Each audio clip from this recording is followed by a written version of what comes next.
கோடான கோடி சோதரம் ஆண்டவரே. கிருபை நிறைந்த கதாவே மகிழ் சோதரம் ஆண்டவரே.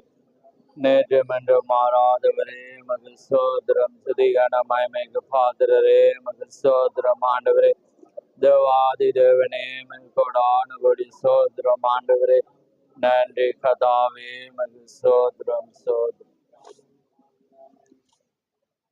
மகா பேசமுள்ள பிதாவே, இந்த மகிமையான இந்த காலை வேளைக்காக தகப்பனே எங்களை மீண்டுமாக உம்முடைய கரத்திலே தாழ்த்துறோம். ஆம் கதாவே, உம்முடைய கிருபையினாலே மீண்டுமாக உம்முடைய சமூகத்திலே நாங்கள் வரும்படியாக நீர் எங்களுக்கு கொடுத்த அந்த ஸ்லாக்கியத்துக்காக உமக்கு ஸ்தோத்திரம். ஆம் கதாவே, இந்த அருமையான பொழுதிலே வந்திருக்கிறங்களை நீர் காண்கிற தேவன். ஆம் கதாவே, உலகத்தோடத்துக்கு முன்பாகவே முன்னறிந்த தேவன், முன் குறித்த தேவன். கதாவே, இந்த நாளிலே ஆண்டவரே ஒவ்வொரு மனிதனும் உடைய சமூகத்துக்குள்ளாக வரும்போது நீர் அதை காண்கிற தேவன். ஆண்டவரே அவருடைய நோக்கங்களை நீர் காண்கிற தேவன். ஆண்டவரே அவர்கள் என்ன நோக்கத்துக்காக வருகிறார்கள், ஆண்டவரே அந்த வார்த்தைக்காகவா அல்லது ஆசீர்வாதத்துக்காகவா அல்லது பிரமாணத்துக்காக என்பதை நீர் காண்கிற தேவன். ஆம் கதாவே, உலக தோட்டத்துக்கு முன்பாகவே முன்னறிந்த தேவன், முன் குறித்த தேவன். வார்த்தைக்காக தன்னை ஆயத்தப்படுத்தி கொள்ள வந்த ஒவ்வொருவரையும் நீர் காண்கிற தேவன். நிச்சயமாக கதாவே, நீர் நேற்றும் என்று மாறாத தேவனாயிருக்கபடினால் நிச்சயமாக ஆண்டவரே அன்றைக்கு எந்த வண்ணமாக ஒரு சமாரியா ஸ்திரீக்காக கடந்து போன தேவன், இன்றைக்கு நீர் மாறாத தேவனாயிருந்து கதாவே ஒரு மனிதனுக்காக நீர் கடந்து செல்கிற தேவனாயிருக்கிறீர். அதனாலே உம்முடைய முன்குறிப்பானது எவ்வளவு குறுகியதாயிருக்கிறது என்பதை நாங்கள் அறிந்தபடினாலே நாங்கள் உம்முடைய வார்த்தைக்கு மாத்திர நாங்கள் முக்கியத்துவம் கொடுத்து கதாவே உம்முடைய வார்த்தையிலே நாங்கள் வளரவும், உம்முடைய வார்த்தையை அறிந்து கொள்ளவும், உம்முடைய வார்த்தையை பேசவும் கதாவே இந்த நாளிலே நீர் எங்களுக்கு உதவி செய்து வர்ற மேலான அந்த கிருபைக்காக உமக்கு ஸ்தோத்திரம். அந்த அருமையான நேரத்தை உம்முடைய சமூகத்திலே ஒப்பு கொடுக்கிறோம். பேசுற உதடுகளையும் கேட்கிற செவிகளை நீர் ஆசீர்வதித்து நிச்சயமாய் அந்த பலனை நீர் கொடுத்து கதாவே நீர் வழி நடத்த போற தயவுக்காக உமக்கு ஸ்தோத்திரம். இந்த சூழல் யாவையும் உம்முடைய கரத்தில் ஒப்பு கொடுக்கிறோம். வந்த ஒவ்வொரு பிள்ளைகளையும் உம்முடைய கரத்தில் ஒப்பு கொடுக்கிறோம். வராத ஒவ்வொருவரோடு உம்முடைய இரக்கம் கூட இருக்கும்படியாக உம்முடைய கரத்திலே நாங்கள் அவர்களை ஒப்பு கொடுக்கிறோம். யாவையும் ஆசீர்வதியும். திறக்க போற வார்த்தையிலே நீர் மகிமைப்படும். அந்த வார்த்தையை கொண்டு நீர் எங்களோடு இடைப்படும். யாவையும் உம்முடைய கரத்திலே தாழ்த்தி இயேசு கிறிஸ்துவின் நாமத்தில் கேட்கிறோம். ஆமேன், ஆமேன்.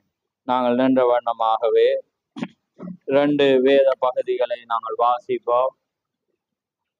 2 வேத பகுதிகள். முதலாவதாக 2 நாளாகமம் 20:20 நாங்கள் வாசிப்போம்.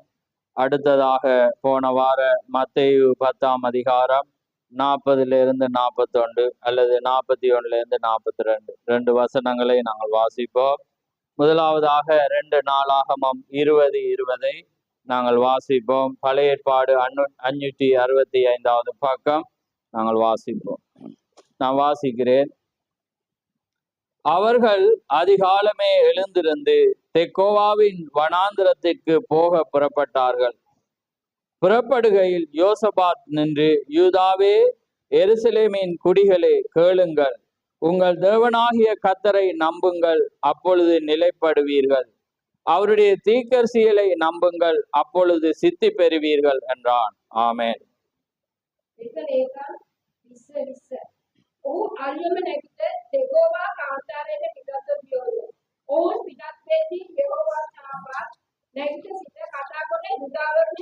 දෙරිසනේ වැසියනි මාගේ වචන අසාපල්ල දුඹලාගේ දෙවි ස්වාමීන් වහන්සේ කෙරෙහි විශ්වාසයේ කපාපල්ල. එවිට දුඹලා ස්ථිර වන්නෝද. උන්වහන්සේගේ ප්‍රතිපදවල විශ්වාස කරපල්ල. එවිට සඵල වන්නෝද කීවේය. அப்படின்னா சிங்களத்துல என்ன சப்பல என்ன சித்தி பெற என்னது சரியா? சரி, ஓகே. அடுத்தது மத்தேயு 10ஆம் அதிகாரம் 40-41 நான் வாசிக்கிறேன்.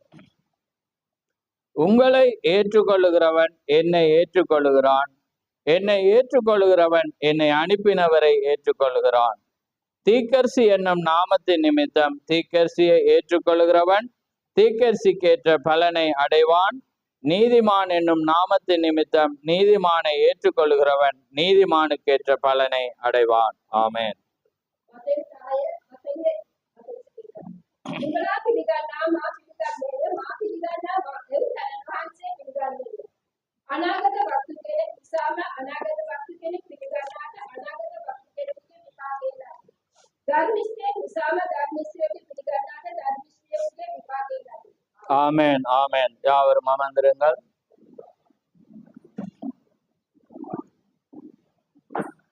கர்த்தருடைய பரிசுத்த நாமம் மகிமைப்படுவதாக. ஆமென். தர்மையான பொழுதிலே மீண்டுமாக உங்கள் ஒவ்வொருவரையும் காண கொடுத்த அந்த கிருபைக்காக கர்த்தருடைய நாமம் மகிமைப்படுவதாக. ஆமென். அடுத்த வாரம் நாங்கள் இதே நாளிலே நாங்கள் ஒரு மகிழ்ச்சிக்குள்ளாக நாங்கள் இருப்போம். ஏனென்றால் இந்த மகத்தான இந்த செய்திக்குள்ளாக ஒரே சிந்தியோடு ஏக காரியத்தோடு ஒன்று கூடுகிற சவலோடு நாங்கள் ஆயத்தப்படும் வழியிலிருந்து நாங்கள் ஆயத்தப்படும் போது தேவன் நிச்சயமாக அதை ஆசீர்வதித்து தருவாராக. ஆமென். அருமையான நாளிலே நாங்கள் நேற்று சௌரன் டேனியல் அங்கே எப்ரர் வீட்டை நான் வருவதாக அங்கே சொல்லியிருந்தேன். ஆனால் அது வர முடியாத ஒரு தருணமாக அமைந்தது. ஏனென்றால் மதியத்திலிருந்து நாங்கள் விறகு எடுக்க போய் கடந்து வரும்போது அதிக நேரம் ஆயிட்டது. 10 மணிக்கு தான் விறகு. அப்பொழுது நான் கிரேஸுக்கு கால் பண்ணியிருந்தேன். ஆனாலும் அவர் அதை எடுக்காதபடினால அவர்கள் எதிர்பார்த்து கொண்டிருந்தார்கள். ஆமென். கர்த்தர் தாமே என்னை வாக்கு கொடுத்து அதை காக்க முடியாத நிமித்தம் நான் மனம் வருந்துகிறேன். ஆமென். அதனால இந்த இடத்திலிருந்தே நான் கூட்டத்துக்காக ஒரு அழைப்பை கொடுக்க தான் சௌரனிடம் கடந்து போகிருந்தேன். அதனால நிச்சயமாக அடுத்த வாரத்திலே எங்களோடு இணைந்து கடந்து செல்லும்படியாக நான் உங்களை அன்போடு வரவேற்கிறேன். ஆமென். ஏனென்றால் நாங்கள் இந்த கடைசி காலத்திலே நாங்கள் நெருங்கி வந்து கொண்டிருக்கிறோம். நாங்கள் தேவனுக்குள்ளாக எங்களுடைய ஓட்டம் தேவனுக்குள்ளாக நிலை பெற வேண்டிய ஒரு நேரத்திலே நாங்கள் வாழ்ந்து கொண்டிருக்கிறபடினால இந்த மகத்தான இந்த செய்தியோடு நாங்கள் இணைய ஒவ்வொருவரையும் கர்த்தர் தாமே அன்போடு அழைப்பாராக. ஆமென். இந்த அருமையான நாளிலே நான் ஒரு செய்தி தலையங்கத்தை கொடுக்க விரும்புகிறேன். சாயங்கால செய்தியாளன் என்ற செய்தியிலே ஒரு தீர்க்கதரிசி போன வாரம் நாங்கள் அதனுடைய காரியத்தை தான் நாங்கள் பார்த்து வந்தோம். அதிலே ஒரு வசன நடைமுறை அவர் கொடுத்திருக்கிறார். அதாவது நான் செய்தியின் தலையங்கமாக புதிதானதை கொண்டு வரும்போது செய்தியாளனுக்குள்ள போராட்டம். அதாவது புதிதான ஒன்றை கொண்டு வரும்போது செய்தியாளனுக்குள்ள ஒரு போராட்டம். ஆமென். அப்படி என்றா தேவன் கடைசியாக அனுப்பின ஒரு தீர்க்கதரிசி, அதாவது பழையதிலிருந்து ஒரு புதிதான ஒன்றை கொண்டு வரும்போது எப்பொழுதும் எந்த காலத்திலும் ஒரு போராட்டம் உண்டு. அந்த போராட்டத்தை குறித்து தான் இன்றைக்கு நாங்கள் பார்க்க போறோம். ஏனென்றால் எப்பொழுதும் ஜனங்கள் கடந்த காலத்தின் முறைமைகளிலே ஆராதித்து வரும்போது அங்க பிரச்சனை வராது. ஆனால் புதிதான ஒன்று மாற்றம் வரும்போது தான் அங்க பிரச்சனையே என்ன செய்யும் ஆரம்பிக்கிற ஒன்றாயிருக்கிறோம். அப்படியாக தீர்க்கதரிசியுடைய வாழ்க்கையில எப்படி ஒரு போராட்டம் வந்தது? ஆண்டவராகிய இயேசு கிறிஸ்து இந்த பூமியிலே வந்த வேளையிலே பழையதிலிருந்து புதிதான ஒன்றை கொண்டு வரும்போது அவருடைய வாழ்க்கையில எப்படி மகத்தான போராட்டம் இருந்தது? அதே போல முதலாம் யாத்திரையிலே மகத்தான ஒரு மனிதன் தீர்க்கதரிசி மோசே வந்த வேளையிலே அவனுக்கு எப்படி பழையதிலிருந்து புதிதானது ஒன்றை கொண்டு வரும்போது வந்த போராட்டங்களையும் நாங்கள் இந்த கடைசி காலத்திலே மணவாட்டிக்கு பழையதிலிருந்து ஒரு புதிதான ஒன்றை கொண்டு வரும்போது ஜனங்கள் மத்தியில் இருந்து வர்ற ஒரு போராட்டங்களையும் குறித்து கர்த்தர் அங்கே அனுமதிப்பாரானால், கர்த்தர் உதவி செய்வாரானால், என்னுடைய ஞானத்தை கொண்டு, அதாவது எனக்கு அளிக்கப்பட்ட ஒரு காரியத்தை கொண்டு தேவனுடைய உதவியோடு நான் உங்களுக்கு பிரசங்கிக்க விரும்புகிறேன். ஏனென்றால் எப்பொழுதும் எங்களுக்கென்று ஒரு செய்தி இருக்க வேண்டும், எங்களுக்கென்று ஒரு கொள்கை இருக்க வேண்டும். தீர்க்கதரிசி சொல்றார், அந்த கொள்கை தேவனுடைய வார்த்தையாக இருக்க வேண்டும். ஆமென். அந்த வார்த்தையிலே தேவன் அங்கே அனுப்பின ஒரு தீர்க்கதரிசியை முழுவதுமாக நாங்கள் நம்புகிற வேளையில தான் அங்கே நாங்கள் சித்தி பெறத்தக்க. பாருங்க, உன் தேவனாகிய கர்த்தரை நம்புங்கள், நிலைப்படுவீர்கள். ஏன்னா அப்படித்தானே, நிலைப்படுவீர்கள். அப்படி என்ன உறுதியாக இருப்போம். ஆனா பாஸ் பண்ணணும், சித்தி பெறணும்டா அப்படியே தீர்க்கதரிசிகளை நம்புங்க. இன்றைக்கு எங்களுக்கு பாஸ் தான், படிக்கலாம், நிலையாக பாடசாலைக்கு போகலாம். ஆனால் என்னொன்றை பெறணுமெண்டா, நாங்கள் சித்தி பெறணுமெண்டா நான் சொல்லல, தேவனுடைய வார்த்தை சொல்லுகிறது. அங்கே நீங்க சித்தி பெறணும் என்ற அவருடைய தீக்கரசிகளை நம்புங்கள். ஆமேன். அப்ப இன்னைக்கு நாங்க இந்த காரியத்தை குறித்து தான் நாங்கள் இன்றைக்கு ஆழமாக பார்க்க போறோம். ஏனென்றால் எப்பொழுதுமே அப்படி ஒரு வினோதமாக இருக்கும், ஆனா அதை மாற்ற முடியாது. ஆமேன். எப்பொழுதும் எப்படியாக ஒரு சிறு கூட்டமானது தேவனை முழுவதுமாக நம்பும். அந்த நம்புற ஜனங்களை மாத்திரம்தான் தேவன் வழி நடத்துவார். ஆமேன். ஆனால் நம்பாதவர்கள் அநேகர் இருப்பார்கள். விமர்சனங்கள் வரும், பல காரியங்கள் வந்தாலும் நாங்கள் உறுதியாக இருக்கணும். என்ற இந்த சபையானது அப்படிப்பட்ட ஒரு காரியத்திலே நாங்கள் இருப்போம். அப்பொழுதுதான் இன்னொருவர் வரும்போது நாங்கள் கடத்தி செல்ல முடியும். ஆமே. அதுக்காக நாங்கள் இந்த ஸ்தலத்துக்காக நாங்கள் நன்றி சொல்ல வேண்டும். ஏனென்றால் முதலாவது நாங்கள் எல்லாரும் அதை நம்ப வேண்டும். நம்பியிருப்பீங்க என்று விசுவாசிக்கிறேன். ஆனால் 3 சாரார் இருப்பார்கள், அதனால அது எங்களுக்கு தெரியாது. ஆனால் நிச்சயமாக நீங்க உண்மையாக தேவனுடைய வித்துக்கள் விசுவாசிப்பார்கள் என்று நாங்கள் விசுவாசிக்கிறோம். ஏனென்றால் எப்பொழுதும் நீங்க இதை எங்களுடைய செய்தியை இந்த 7ஆம் தூதனுடைய மெசேஜ் தான், எந்த மெசேஜ், இந்த கடைசி கால செய்தியாளனுடைய செய்தி தான் உங்களையும் என்னையும் ஆயத்தப்படுத்த முடியும் என்று நாங்கள் முழு நிச்சயத்தோடு நாங்கள் விசுவாசிக்கிறோம், நாங்கள் நம்புகிறோம். அப்படிப்பட்ட ஒரு சபைதான் நாங்களாக இருக்கிறோம் என்பதையும் நாங்கள் உலகத்துக்கு பறைசாற்ற வேண்டியவர்களாக இருக்கிறோம். ரைட். அப்ப பாருங்க, எப்பயுமே பழையதிலிருந்து ஒரு புதிதான ஒன்றை கொண்டு வரும்போது உள்ள ஒரு போராட்டம். ஆமேன். நாங்க கடந்த வாரம் ஒரு செய்தியின் தலையங்கத்தை போட்டுட்டோம். அது நிறைய சர்ச்சையை கிளப்பி கொண்டுதான் இருக்கேன். ஏன்னா எப்பயுமே தீக்கசிய நம்புறோம்ண்டுவாங்க, ஆனா அந்த தலையங்கம் போடக்குள்ள அவங்களுக்கு புரியுது. நம்ம போட்டது தீக்கர்சியாகிய பிரண்ணாம், தீக்கர்சியாகிய மிகாயா, எலியாண்டு புத்தகங்கள் இருக்கு.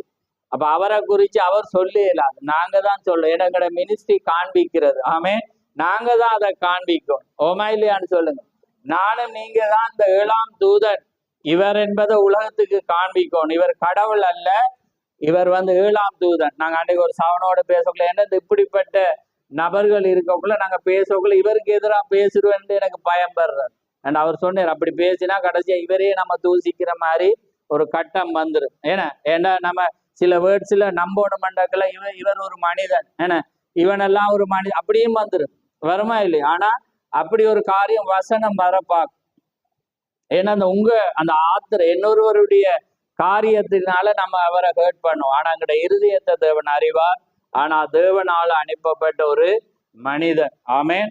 அதனால நம்முடைய அங்க மெயினே தேவன் ஆண்டவராகிய இயேசு கிறிஸ்து. ஆமேன். அப்ப அதனால பாருங்க, அந்த பேருக்குள்ளதான ஒரு காரியம் என்றக்குள்ள தீக்கர்சி ஆகிய பிரண்ணாம் என்றக்குள்ள அது யாரும் போடாம ஒருவர் போடக்குள்ள அது ஒரு விமர்சனங்களை பார்க்கும். ஏன்னா நம்ம அதிக முக்கியத்துவம் கொடுக்கிறதாக என்ன செய்வாங்க ஜனங்கள், எப்பயுமே சிந்திப்பாங்க, அதை குறித்து நம்ம கவலை. ஆனா நாம என்ன செய்யணும், உறுதியாக அதுல விசுவாசிக்கணும். ஆமே. அதுல வீட தலையங்கத்துல, ஆனா நான் முதல் போட இருந்த தலையங்கத்தை பார்த்தா உங்களுக்கே சந்தேகம் வந்துடும். ஏன்? தேவனால அனுப்பப்பட்ட ஒரு வெகுமதி என்று கொடுத்தா நீங்க டக்குன்னு கனெக்ட் பண்ணுங்க, என்னடா? ஏன்னா அந்த இயேசு கிறிஸ்து தேவனால அனுப்பப்பட்ட ஒரு வெகுமதியா இருக்கு. அப்ப அங்க இயேசு கிறிஸ்து என வெகுமதி, அப்ப இதுதான் அடுத்த வெகுமதியோ ஒன்று. அப்ப நான் ஒரு இயேசு கிறிஸ்துவினாலே அனுப்பப்பட்ட ஒரு வெகுமதி என்று கொடுப்போம் பார்த்தா அப்ப உங்களுக்கு சந்தேகம் வராது. என்றாலும் ஒரு டவுட் ஒன்று வரும் உங்களுக்கு. அதனால நம்ம டைரக்டாவே நம்ம எங்க போவோம், தீக்கர்சி ஆகிய பிரண்ணாம் உடைப்பினாங்க. அதனால நீங்க நான் சொல்ற நோக்கத்தை அறிவிங்க. ஏன்னா நம்ம எப்பயுமே தேவனுக்குள்ளாக இந்த சபையில நீங்க தேவனுடைய வார்த்தையை நீங்க அறியணும். ஆனா இப்படி என்று வரும்போது அவங்க அப்படி வருவாங்க, ஏன்னா ஜனங்களுக்கு அங்கே புரிய.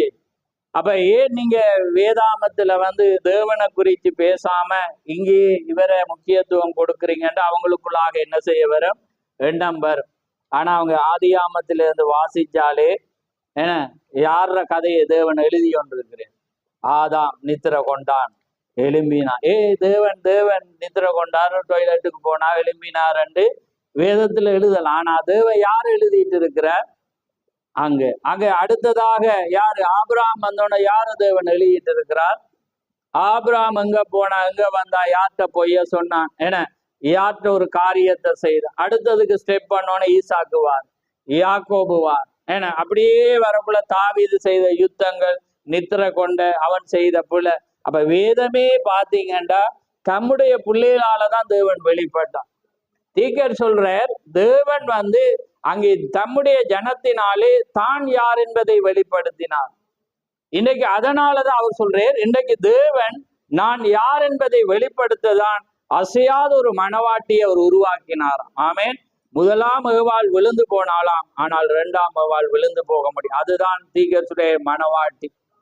அவள் இன்றைக்கு உலகத்துக்கு தேவன் யார் என்று தெரியாது, ஆனா தேவன் எப்படி கிரியை செய்கிறார் என்பதை மனவாட்டி மூலம் தான். ஏன்னா தேவன் ஒரு நபருக்கூடாக ஓடையலாம். அவர் கண்டினியூ பண்ற தீக்கருடைய ஒவ்வொரு ஆபிரகாமோடு இருந்தார், ஆதாமோடு இருந்தார். அப்ப ஆதாமுக்குள் யாரை பார்த்தோம்னா தேவனை தான் பார்த்தோம்.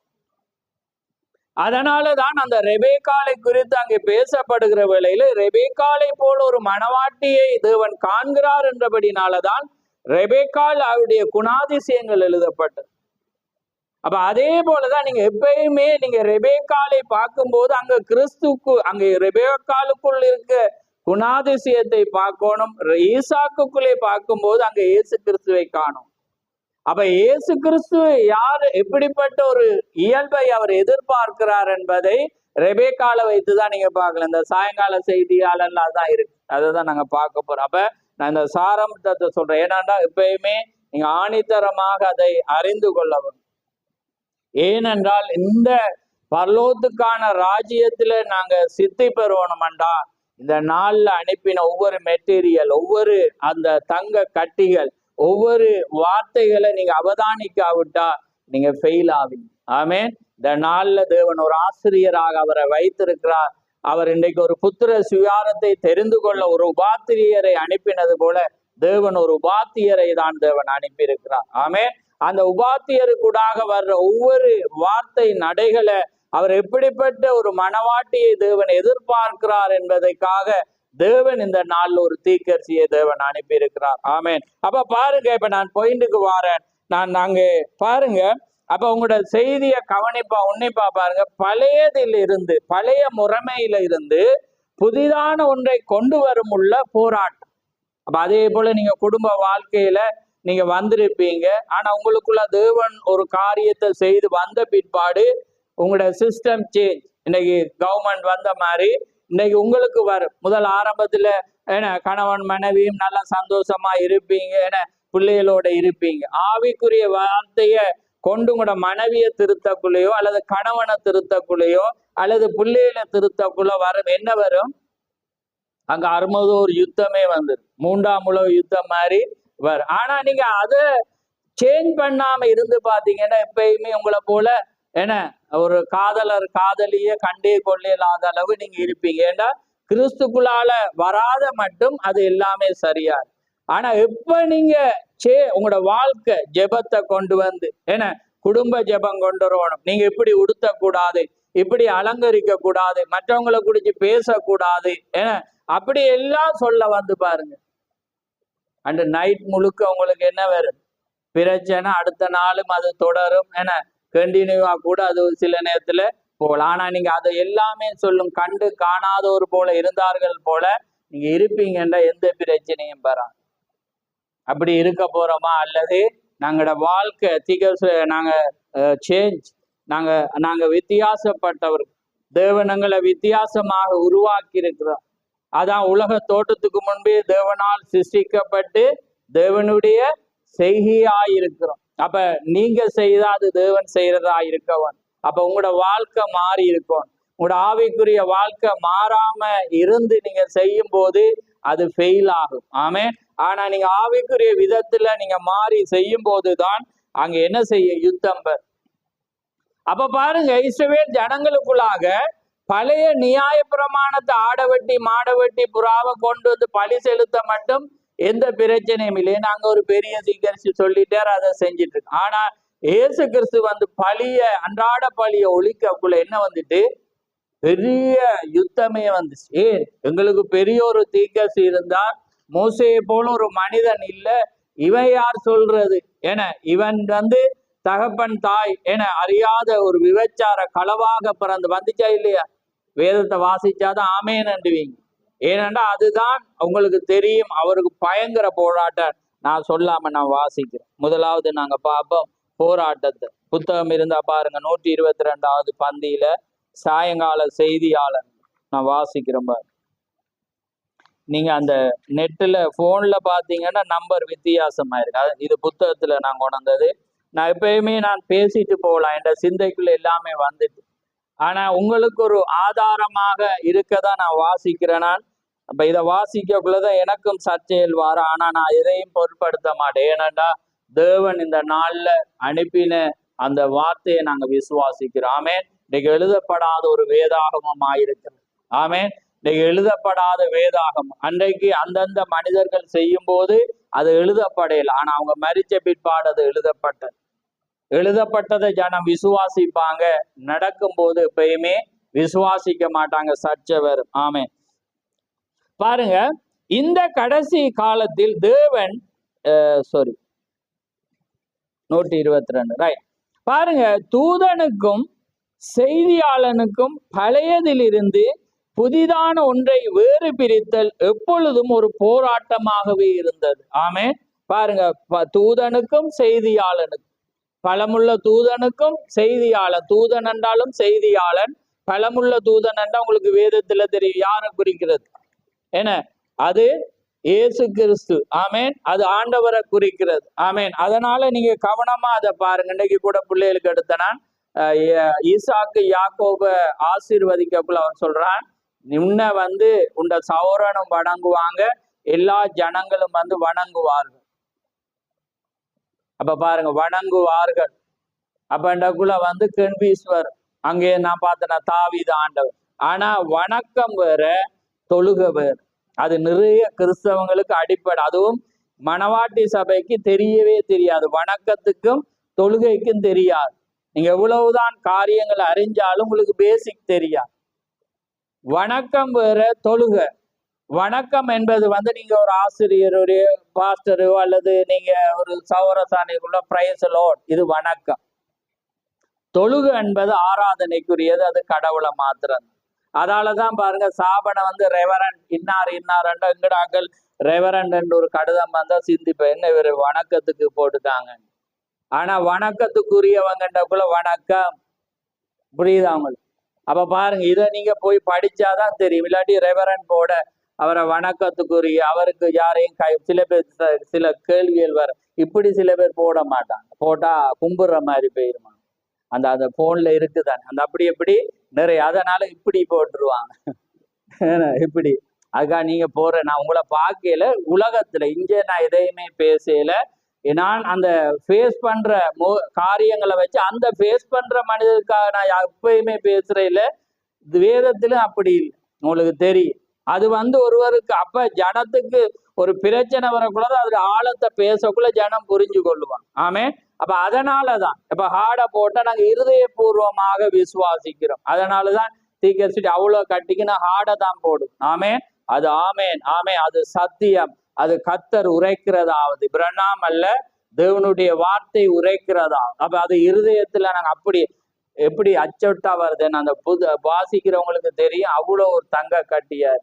ஏன்னா நான் அதை பார்க்க, நாங்க எப்பயுமே ஒரு நோக்கத்துக்காக, இப்ப சில இடங்கள்ல பாத்தீங்கன்னா ஒவ்வொன்றை புரிய வைக்கிறதுக்காக ஒவ்வொருவரும் போடுவாங்க, அவங்களுக்கு ஏற்றமா. ஆனா எங்களுடைய சபையிலிருந்து வாரது பாத்தீங்கன்னா ஒவ்வொரு புத்தகமாக. ஆமே. அந்த புத்தகத்துடைய ஓர்டர் தான் பாரு. ஏன்னா அந்த புத்தகத்தை நீங்க படிச்சு ஒரு ஆசீர்வாதத்தை நீங்க பெறணும். ரைட். ஆமேன். அப்ப பாருங்க, ரைட். அப்ப பாருங்க, இந்த தூதனுக்கும் செய்தியாளனுக்கும், அப்ப பாருங்க, இந்த வணக்கம் கவனமா பாருங்க, வணக்கத்துக்கும் தொழுகைக்கும் வேறு. அப்ப வணக்கம் என்பது மரியாதை. அவங்க ரெவடன், வணக்கத்துக்குரியவன். அப்ப ஈசாக்கு யாக்கோபை பார்த்து சொல்லும் போது உண்ட சௌரனும் உன்னை வணங்குவாங்க. அதே நேரத்துல பாருங்க, உன்னுடைய உறவுகள், உன்ன ஜனத்தார் எல்லாரும் உன்னை வணங்குவாங்க. இப்ப நாங்க பெற்றோர்கிட்ட பாருங்க என்ன செய்வாங்க, காலில் விழுந்து ஆசீர்வாதத்தை பெறுவாங்க. அது வணக்கம், தொழுகைக்குரியது. ஆனா அதை எங்கடாக்கள் கன்ஃபியூஸ் பண்ணுவாங்க. இப்ப ஆண்டவர்கிட்ட காலில் மட்டும்தான் விழுவணும், நாங்க யாரையும் விழக்கூடாது. அது மரியாதை, அது வணக்கம் அல்ல. புரியுது? அதனால இது பிறர் ஒரு புதிய கோட்பாடை கொண்டு வர்றேன்னு நாளைக்கு தொம்மண்டு விழுந்துறாங்க. அதை நான் சொல்ல வரேன். உங்களுடைய எந்த ரெவலேஷன் திகழ்ற எந்த வெளிப்பாடும் எந்த வார்த்தையும் பரிசுத்தாவியினால வரும்போதுதான் நீங்க செய்யுங்க. ஆமே. இங்க பேசப்படும், இதை நீங்க அங்கீகரிக்கணும் இல்லை. அங்கீகரிக்கிறவனாயிருந்தா அது தேவனுடைய வார்த்தையாயிருந்து அந்த வார்த்தை இந்த வார்த்தையை உங்களுக்குள்ள தேவன் கனெக்ட் ஆயினா மட்டும் செய்யுங்க. ஆமே. இது பேசப்படுற ஒரு காரியம். மனிதர்கள் தவறி போவாங்க, ஆனா தேவனுடைய வார்த்தை தவறாது. அதை உறுதிப்படுத்த பரிசுத்தாவியானவர் வரவர். பரிசுத்தாவி வந்தோன்னதான் அதையும் இதையும் கனெக்ட் பண்ணும். வார்த்தையோட இருக்கக்குள்ள நீங்க எதையுமே எதிர்பார்க்க மாட்டீங்க. சந்தை அப்படியே நீங்க என்ன செய்வீங்க? விசுவாசிப்பீங்க. ரைட். அப்ப அதனால பாருங்க, அப்ப இப்ப உங்களுக்கு விளங்கி இருக்கு. அப்ப ரெவரண்ட் வந்தா வணக்கத்துக்குரியது. அதனாலதான் பாருங்க, ஸ்தாபனங்கள் லெட்டர் அனுப்பும் போது அதை போட்டு அனுப்புவாங்க. அது ரெவரண்டுக்குள்ள பெரிய விசப்புக்கு மாத்திரமில்ல, சாதாரண எங்களுக்கும் வர்றது. ஒரு ஃபங்க்ஷனுக்கு ப்ரே பண்ண வாங்கன்னா ரெவரண்ட் வரும். இந்த கிரேஸ் ஹோம்ல இருந்து வரக்குள்ள ரெவரண்ட் தான் வரும். புரியுதா உங்களுக்கு? அப்ப அப்படிதான் வர. இப்ப நாங்க அங்க போறே இல்லை. ரைட். அப்ப அந்த காரியத்துல அவங்க வருவாங்க. சில காரியத்தை நாங்க செய்யறது இல்லை அவங்க. ஏன்னா அது ஆவிக்குரிய ரீதியா இருந்தா மட்டும்தான் நாங்க செய்வோம். ரைட். எப்பொழுதும் ஒரு செய்தியாளனுக்கு எப்பொழுதும் ஒரு போராட்டமாகவே இருந்தது. செய்தியானது வேத பூர்வமாக இருந்தாலும் பாருங்க, செய்தியானது வேத பூர்வமாக இருந்தாலும் சரி, ஒவ்வொருவரும் வரக்கூடியவரை பற்றியே முன்னுரைத்தனர். வேதபூர்வமா இருந்தாலும் அங்க ஒருவன் சிஸ்டத்தை சேஞ்ச் பண்ணக்குள்ள ஜனங்கள் குழம்பிடுவான். இது அவர் செய்யாத அவர் செய்ய, நாங்க இப்படியே ஆராதித்தா என்ன, ஏன்னா இப்படியே நாங்க செய்தா என்னன்னு ஜனங்கள் சிந்திப்பாங்க. இப்ப அந்த நபரை நம்புறதா இல்லையான்னு என்ன வரும். ஆனா தேவன் சொல்லியிருப்பேன், என்ன போல ஒரு பெரிய திக்கசியை நான் உங்கள் நடுவில் இருந்து உங்கள் சகோதரர் மத்தியில எழும்பி வரணும், அவன் வார்த்தையை கேட்காதவங்க அறுப்புண்டு போவாங்கன்னு எழுதி இருக்கும். இப்படி ஒரு செய்தியாளனை அனுப்பி அங்கிருந்து இங்க எடுப்பனண்டாலும் வேதபூர்வமாக இருக்கு, சத்தியமா இருக்கு. இப்ப இவரை அனுப்பும் போது வேதம் சொல்லுது, பிதாக்களுடைய இருதயத்தை பிள்ளைகளுக்கும் பிள்ளைகளுடைய இருதயத்தை ஆதி பெந்தோகஸ்தைக்கு திருப்பமண்டா என்ன வரும்? அதுக்கு திரும்ப மனசு. ஏன்னா சிஸ்டத்துல ஓடி வந்துட்டோம், இப்படிதான் ஓடி வரணும்ண்டு ஓடி வந்துட்டு இப்ப எங்களோட வாழ்க்கையை மாத்த விருப்பம் இல்லை. எங்களோட வாழ்க்கை மாற, ஆவி வளர வளர எங்களோட வாழ்க்கை மாறும். பரிசுத்த ஆவிக்குள்ளால ஆராதனைய மாத்தணும், துதிய மாத்தணும். வராட்டி நாம இப்படிதான் இருப்போம்டா, அதுக்குள்ள பரிசுத்தாவி வரையில, இந்த நாளுக்குரிய செய்தி வரையில என்பதுதான் அங்கே அர்த்தமாக இருக்கிறது. ஆமே. இப்பொழுது இயேசுவை எடுத்துக்காட்டாக பார்ப்போம். யாரோ எடுத்துக்காட்டாக பார்க்க போறோம்? இயேசுவை. நியாய பிரமாணத்தில் நின்று கிருபைக்கு மாறத்தக்கதான செய்தியை அவர் கொண்டு வர அவருக்கு எவ்வளவு கடினமாக இருந்திருக்கு. ஏன்னா எந்த நாள் ஆடை கொண்டு சேர்ச்சில பழியிட்டு வந்தவனுக்கு இதை கொண்டு வராதிங்க, ஏன்னா ஆரம்பமே தேவன் அவருக்கு இடரலை வச்சிட்டு, எப்படி பயங்கர இடற, ஏன்னா எகிப்துக்கு போய் அங்க போய் அவரை பிறந்த இடம் வருது, என வித்தியாசம். அப்ப வாழ்ற ஊழ் நாசரேத்து பாவம் உள்ள இடம். அங்கே நாத்தான பிலிப்பு அழைக்கக்குள்ள அவங்க நாசரேத்துல இருந்து ஒரு நன்மை உண்டாகும். ஏன்னா அவங்க பெத்லேம போக்கஸ் பண்ணிட்டு இருந்தாங்க. ஏன்னா பெத்லேமில இருந்துதான் கிறிஸ்து வரணும். ஆனா 30 வயசுல நாசரேத்துல இருக்கிறேன், ஆனா பிறந்தது பெத்லேமில. இப்ப இருக்கிறது 30ல இது. அப்ப அங்க இருந்து தானே, அப்ப அங்க போயிட்டு தான் வந்திருக்கும். அப்ப அதனால அங்க போக்கஸ் பண்ணிட்டு இருந்தா, அங்க குறிக்கோளை வச்சிருந்தாங்க. பாவமுள்ள சிறிய ஊர் நாசரேத்துல இருந்து அவர் அங்க வரும்போது அவனுக்கு ஒரு டவுட் வந்து, நாசரேத்துல இருந்து நன்மை வருமா? ஏன்னா அவங்க அழைக்கிறாங்க மேசியாவை பார். அப்ப மேசியா பெத்லேமில இருந்து தானே வரும். அப்ப இவங்க நாசரேத்துல பார்க்கக்குள்ள இவங்களுக்கு வரும். அப்ப அவங்க சொல்றாங்க, நீ பார். ஆமே. நீங்களும் நானும் சொல்ல வேண்டிய காரியம் பார் செய்தி. ஏன்னா தனிப்பட்ட விவாதம் எல்லாம் சரி வராது. ஆமே. தனிப்பட்ட எந்த கருத்தும் சரி வராது. ஒரு மனிதன் வார்த்தையை விசுவாசிச்சு ஆலயத்துக்கு வரக்குள்ளதான் தேவன் என்ன செய்வேன் பேசுவேன். ஏன்னா அவன் ஒழுங்குக்கு வார. எப்பயுமே தேவன் ஒழுங்க கடைபிடிக்கிற தேவன். ரைட். பாருங்க, கிருபைக்கு மாறத்தக்கதான செய்தியை கொண்டு வர அவருக்கு எவ்வளவு கடினமாக இருந்திருக்கு. ஆனால் அவ்விதமாக சம்பவிக்கும் என்று வேதம் கூறு. ஆனாலும் அப்படி சம்பவிக்கும் என்று வேதம். பிரச்சனை வருந்தான். இன்னைக்கு நிறைய பேர் பிரச்சனையை கண்டுதான் ஒதுங்குற. ஆனா பரிசுத்தாவியை பெற்ற பிரச்சனையை கண்டா ஒதுங்க மாட்டான். ஆமென். அவன் வார்த்தைக்காக சாகவும் துணிவான். ஆமென். அவன் வார்த்தைக்காக எந்த ஜனம் இன்னைக்கு பாட்டு படிக்கக்குள்ள அதான் நினைச்ச நண்பர்கள் பகைவராய் மாறினாலும். ஆமென். அப்படி நண்பர் என்றக்குள்ள உலக நண்பரை குறித்து அந்த அர்த்தத்தில் எழுதப்படையில வேதம். அது ஆவிக்குரிய சகோதரர்கள். ஆமென். ஆவிக்குரிய நண்பர்கள் பகைவரா மாறுவான். நீங்க ஒரு இதிலிருந்து ஒரு பிழைய ஒருவர் காண்பிக்கும் போது எதிர்ப்பாங்க. ஆமென். அது அந்த நண்பர்கள் பகைவராக மாறும். நீங்க சொல்லாம அந்த காரியத்திலே ஒரு சிநேகத்தோட ஓடுவீங்கன்னா பகை வராது. ஆனா ஆவிக்குரிய காரியத்துல எப்ப திருத்துதல் வருதோ அங்க யுத்தம் உண்டாகும். ஆமென். அது உண்மையான ஜன மாத்திரம் தான் கீழ்ப்படிவாங்க. ஆமென். பாருங்க, ரைட். மேசியா அன்றாட பலியை நீக்குவார். மேசியா என்னத்தை நீக்குவாராம்?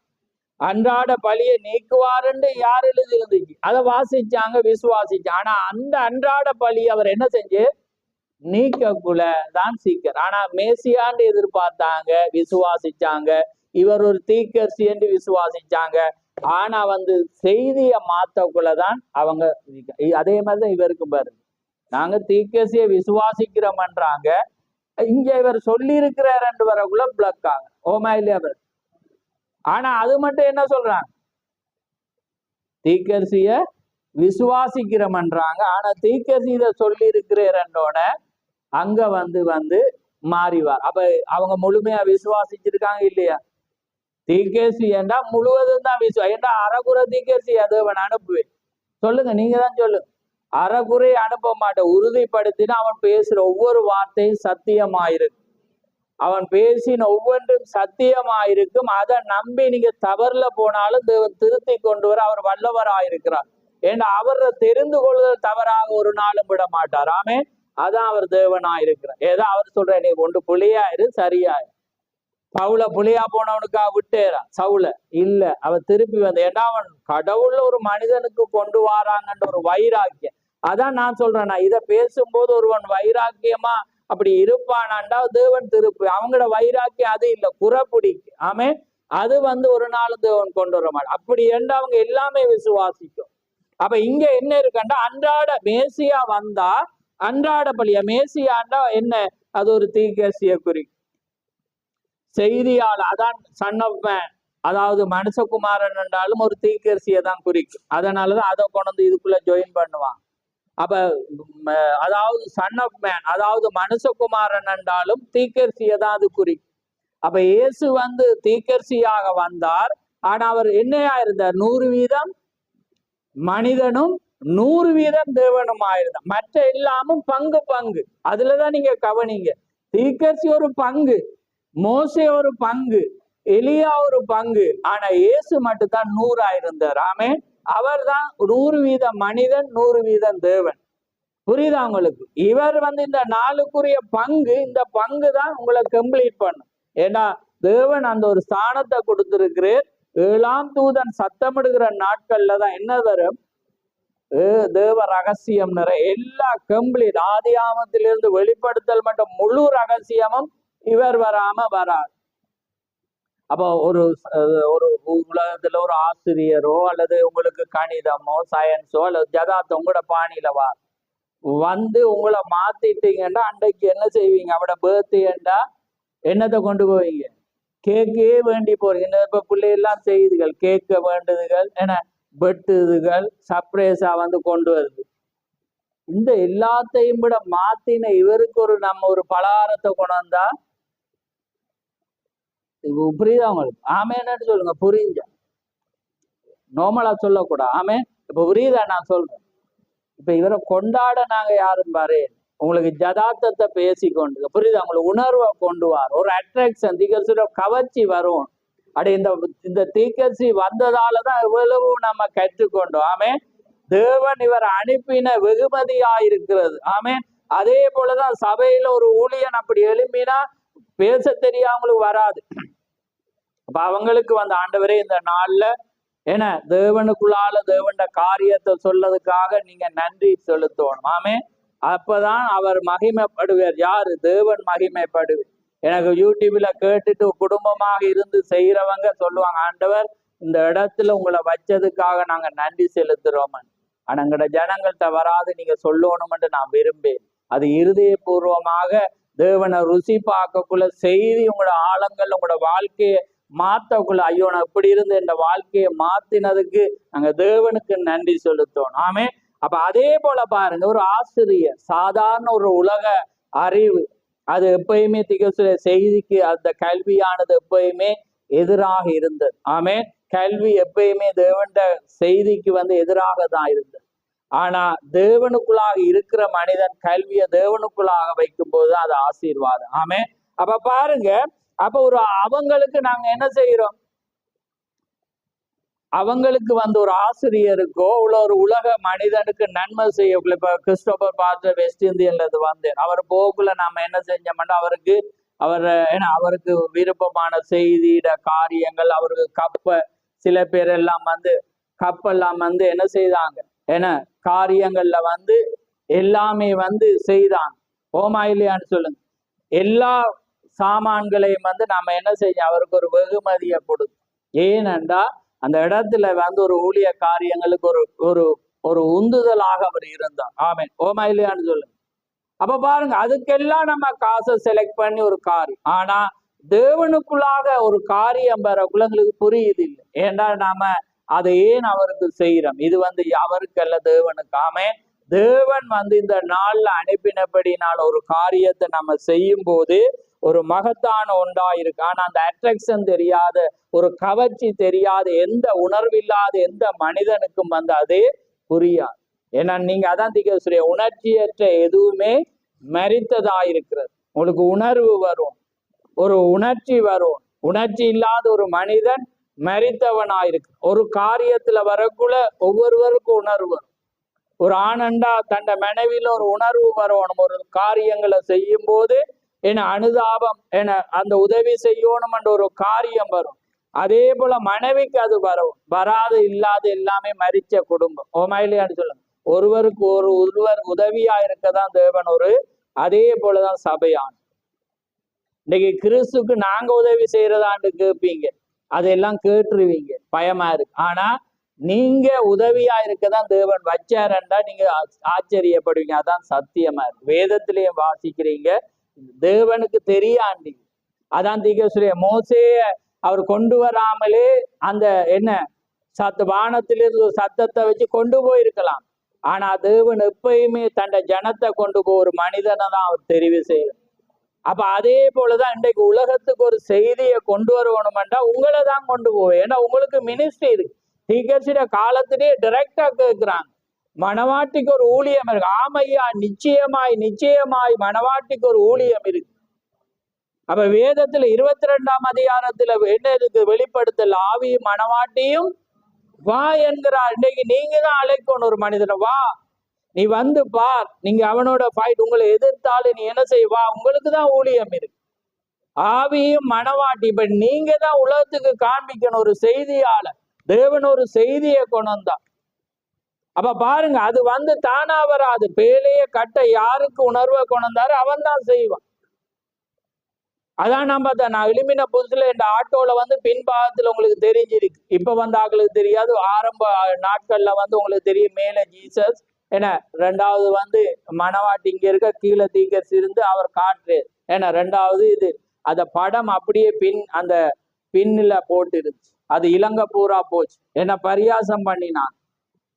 பரியாசியம் பண்ணினவங்க இன்னைக்கு புத்தகத்தை எடுத்து வாசிக்கிறாங்க. அவங்க சொன்னாங்க இதெல்லாம் தேவையா, ஆனா அது அவங்களுக்கு அதை நான் எல்லாரும் செய்யுங்கன்றும் வரையில. ஆனா உலகத்துக்கு ஒரு செய்தியால் இது எந்த கடமை.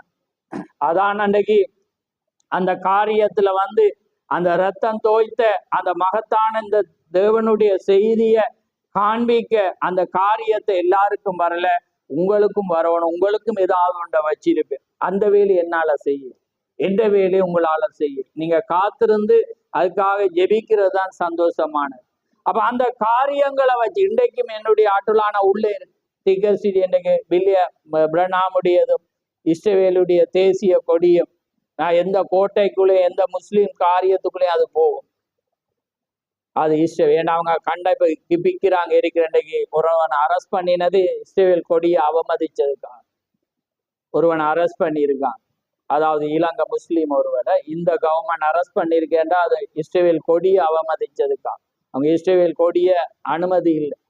அப்ப பாருங்க, அப்படிப்பட்ட ஒரு கார். ஏனண்டா நாங்க நம்முடைய ராஜா வேறு, ஆமேன், நம்முடைய தேவன் வேறு, ஆமேன். அதுக்காக அதை தான் ஒட்டி நான் சாகணும்டா அதுவும் எனக்கு பிரச்சனை இல்லை. ஏனண்டா அதுக்காக ஒரு துளி ஒரு சின்ன பாயிண்ட் ஒரு திசையை திருப்ப கூட நான் விரும்புவேன், ஆமேன். அதனாலதான் தேவன் உங்களையும் என்னை அவர் பயன்படுத்த. ஆனா உங்களுக்கு தெரியாம இருக்கு, உங்களுக்கு ஆனா அந்த மீனிங்ல நீங்க விசுவாசிப்பீங்கன்னு அறிஞ்சிருக்கிறேன். ஆனா அந்த பேச்சுக்காக நான் சொல்றேன். ரைட், பாருங்க பாருங்க, அன்றாட பலியை நீக்குவார், அது தீர்க்கதரிசிகள் மூலமாய் உரைக்கப்பட்ட தீர்க்கதரிசனம் என்பதை நாம் அறிவோம். அவ்விதம் செய்வது அவருக்கு அது எவ்வளவு பெரிய காரியமா இருந்தது பாருங்க. இயேசு கிறிஸ்துக்கு தேவனுக்கே அது எவ்வளவு பெரிய காரியமா இருந்தது. ஆனால் அவர் அதை செய்தார், யாருக்கும் பயப்பட. ஆமே, அது அவர் செய்தார் என்று அது அவருடைய வேலையா இருந்தது. ஆமே, வேதத்தில் அவ்வாறு உரைக்கப்பட்டிருந்தால் அவர் அதை செய்தார். ஆனால் அன்றே விசுவாசிகள் என்று அழைக்கப்பட்டவர்கள், ஆனால் அன்றைக்கு விசுவாசிகள் என்று அழைக்கப்பட்டவர்கள் முற்றிலுமாக அதை ஏற்றுக்கொள்ளவே இல்லை. பாருங்க, யாரு அப்படி விசுவாசி என்று அழைக்கப்பட்டவங்க மாத்தில. இப்படி சிஸ்டம் சேஞ்ச் வரக்குள்ள கஷ்டமாயிருது. ஏன்னா என்னடா டவுட் வந்திருக்குமா இல்லையான்னு சொல்லுங்க. இவ்வளவு நாளும் தேவன் என்ன அன்றாட பழிய செய்து வர சொன்னேன், இப்ப செய்ய வேணாமன்ற குலம். ஆனா அதான் எப்பயுமே வேதத்தை பார்க்கும். வேதத்தை பார்த்துட்டு வேதத்தை விசுவாசிச்சோன்னா பிசாசு இன்னொரு சந்தேகத்தை கொண்டு வரும். என்ன, இவர் தானா அவர் மாத்த வந்தவர், இவர் தானா அவர், புரியுதா அவங்களுக்கு? அப்ப அது வந்திருக்கு, புரிஞ்சுட்டு அவங்களுக்கு அன்றாட பழியை நீக்குவார். அப்படி என்றா என்ன, எங்களோட ஆராதனை முறை மாறப்போகுது. அப்ப அதை விசுவாசிச்சுட்டு இருந்திருப்பாங்க. இவர் மாத்தக்குள்ள உடனே ஆக்களுக்கு வரும், இவர் தானா அவர், வேறொருவரும் மாத்தலாம்.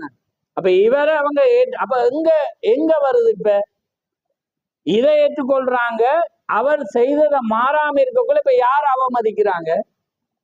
புரியலையா அவங்க?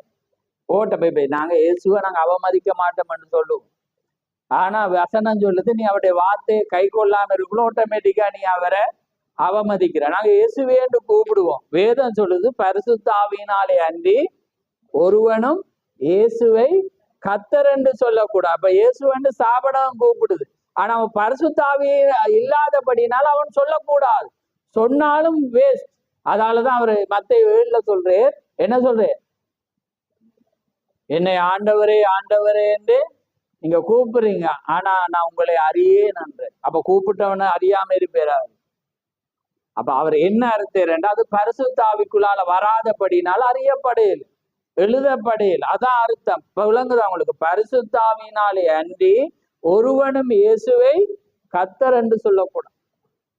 இயேசுவை தான். அப்ப ஆரம்பத்துல பழைய அந்த மடையர்களுக்கு விளங்குது இல்ல, ஸ்தாபனாக்களுக்கு இயேசுதான் கடவுள். ஆனா பழைய ஏற்பாடுல நான் கர்த்தர், நான் மாறாதவர். ஆனா இங்க புதிய ஏற்பாடுல இயேசுதான் கர்த்தர் என்றது அந்த வசனமே காணும். பரிசுத்த ஆவியினாலே அன்றி ஒருவனும் இயேசுவை கர்த்தர் என்று சொல்லக்கூடாது. அப்ப கர்த்தர் யார்? இயேசு. ஆமேன். அப்ப இயேசுதான் கர்த்தர், கர்த்தர் தான் இயேசு. ஆமேன். அப்ப பாருங்க, அவனுக்கு விளங்கு. அப்ப அவருக்கு ஏன் விளங்கல? பரிசுத்த ஆவி. அப்ப அவர் சிஸ்டம் சேஞ்ச கொண்டு வசனத்தை விசுவாசிச்சாங்க, கொண்டு வந்ததோட விசுவாசி. அப்ப அதனால் தான் உங்களை ஏற்றுக்கொள்கிறவன் என்னை ஏற்றுக்கொள், உங்களை ஏற்றுக்கொள்கிறவன் என்னை அனுப்பியவரை ஏற்றுக்கொள். புரியுதா? எப்படி கனெக்டா?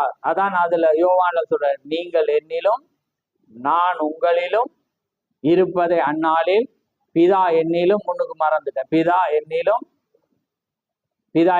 அவர் சொல்ற இயேசு, பிதா என்னிலும் நீங்கள் என்னிலும். அப்ப இயேசு சொல்ற, நீங்க அவர்ல இருக்கிறீங்க, இருப்பதை. அப்ப அதான் அந்த 3 பேரும் கொண்டாடுறாங்க. இப்ப பரிசுத்த ஆவியானவர்கள் எல்லாருக்கும் ஒன்றாயிட்டு. ஆமே, நாங்கள் ஒன்றாயிருக்கும்படி நான் வேண்டி கொள்ளுகிறேன். அதான் ஒன்றாயிருத்தல் என்று தீர்க்க செய்தி கொடுக்கிறார்.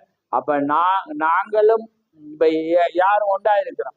இயேசு அங்க பிதா இருந்து இயேசு பூமிக்கு சரீரத்துல பிதாவுடைய பாவி வந்தோன்னா 2 பேரும் யாரா போயிட்டாங்க? உண்டாயிட்டாங்க.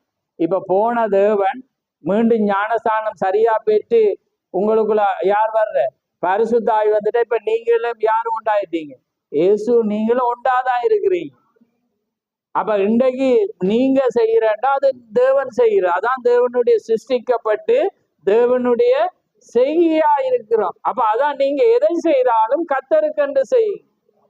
கர்த்தருக்காக ஒரு வைராக்கியம் பாராட்டு, அவருக்காக எழுந்து நில்லுங்க. இல்லாட்டி நீங்க கஷ்டப்படுவீங்க. அதே காரியம் இன்றைக்கு அதே தேவன் இன்றைக்கும் மாறாதவராயிருக்கிறீங்க. இன்றைக்கு உங்களுக்குள்ள சந்தேகம் வருது, மாத்த வரக்குள்ள நீங்க யோசிக்கிறீங்க, இது என்னடா இப்படி ஒன்றொண்டா மாறி கடைசியா அங்கதான் போய் முடிய போதோன்னு சிந்திக்காய்ங்க.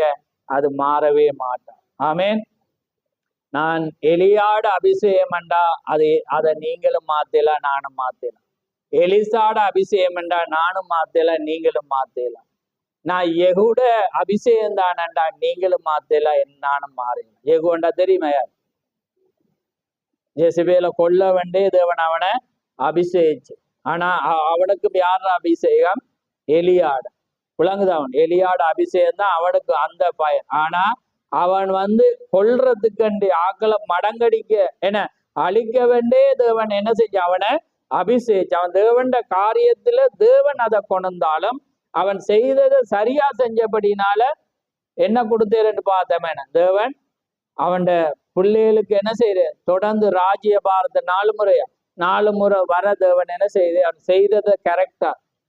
அதே போல எந்த அபிஷேகம் நீங்க யார் என்ன சொன்னாலும் அதை மாத்தல. ஆனா யெகோவா இருந்தாலும் மாத்தலாது.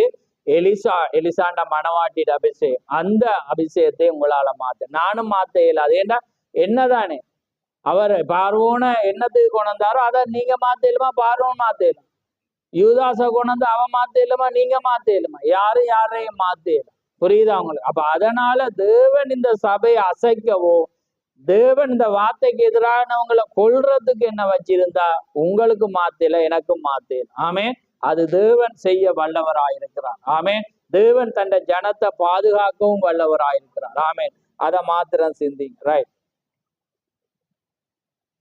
அவர் அதை செய்ய வேதத்தை பாருங்க. ரைட். அடுத்த பாருங்க, அதுதான் அங்கே காரியமாயிருக்கு. ரைட். இப்ப பாருங்க இந்த பாயிண்ட்டுக்கு வந்துட்டு இப்ப நாங்க போறோம். ரைட். அப்ப இன்றைக்கு நான் அந்த கட்டிங் அனுப்பினேன். என்னண்டா இன்றைக்கு நான் 8:30 தான் அனுப்பினேன். நீங்க பார்த்துருப்பீங்க. நான் அதை வாசிச்சா நல்லந்தான். அதுல என்ன சொல்றேன்டா, நீங்க பெந்தகோசே அதை வாசிங்க, அதை ஒன் பண்ணிட்டு வாசிங்க. டேட்டா ஒன்னாண்டா அதை டக்குன்னு வாசிங்க. இன்றைக்கு அனுப்பினேன். இப்ப வாசி, டக்குன்னு வாசிங்க. போன் எடுத்து சேர்ச்சிட இதை அமர்த்தி பாரு, வாசிங்க. டக்குன்னு வாசிங்க. நான் முடிக்கிறேன். நான் அந்த டைமுக்கு முடிக்க விரும்புறேன். இந்த ஆழமான ஒன்றுக்குள்ள நாங்க போயிருக்கோம். ஆனா பாயிண்ட்டுக்கு வரையில டக்குன்னு ஒன் பண்ண வாசி, டேட்டா ஒன் பண்ணாதான். இன்னைக்கு அந்த 4க்குரியது இல்லை, நான் ஒரு போட்டோ கட்டிங்ல அனுப்பிடுறேன். டக்குன்னு யாராவது வாசிங்க.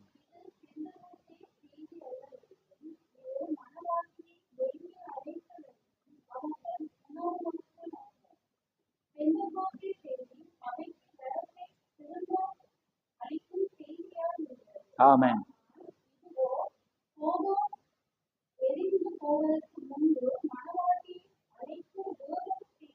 ஆமென். ஆமென். சொல்றேன் என்னண்டா, இது பெந்தகோசே செய்தி என்று நீங்க எதிர்பார்க்க, அதாவது பெந்தகோசே செய்தி என்னது? வரங்கள் திரும்பி கொண்டு வர, அவங்களுக்குள்ள வரம் அது. ஆனா இது சோதோம் அழிகிறதுக்கு முன்பாக மலவாட்டிய வெளியே கொண்டு வர்ற செய்தி. லவோதிக்கா என்பது 7ஆம் தூதனுடைய செய்தி. ஆனா இன்னைக்கு நாங்க இருக்கிறது பலமுள்ள தூதன், அதுல இருந்து நம்ம மேல வந்துட்டோம். புரியுதா உங்களுக்கு? அது வெளியே கொண்டு வர்ற செய்தி. எங்களுக்குள்ள வரங்கள் இருக்கணும், காரியம் இருக்கணும்னு இன்னைக்கு ஸ்தாபனம் எதிர்ப்பாங்க. ஆனா பரிசுத்தாவிய பெறும்போது ஆட்டோமேட்டிக்கா தேவனுக்கு சித்தமானதுக்கு தேவன் தருவேன். ஏன்னா உங்களை போல அவன் மாதிரி மெஜிக் காட்டவும் எல்லாருக்கும் அற்புதம் கொடுத்து அனுப்பவும் விரும்ப மாட்டேன். யார் உங்களுக்குள்ள விசுவாசம் இருந்தா வார்த்தையை வைக்கக்குள்ள வார்த்தையை விசுவாசிச்சாலே உங்களுக்கு கிடைக்கும். ஆமே. அது தேவனால கொடுக்கப்படும். ஆனா இந்த செய்தியானது என்னண்டா, அழிவுக்கு, சோதோம் அழிவுக்கு முன்பு எப்படி மனவாட்டிய வெளியே கொண்டு, அதுக்காக தான் தேவன் 2 அடையாளம் சொல்றேன். நோவாவின் நாட்கள், சோதோமின் நாட்கள், அழிவுக்கு முன்பு வெளியே கொண்டு வர செய்தி. ஆமே.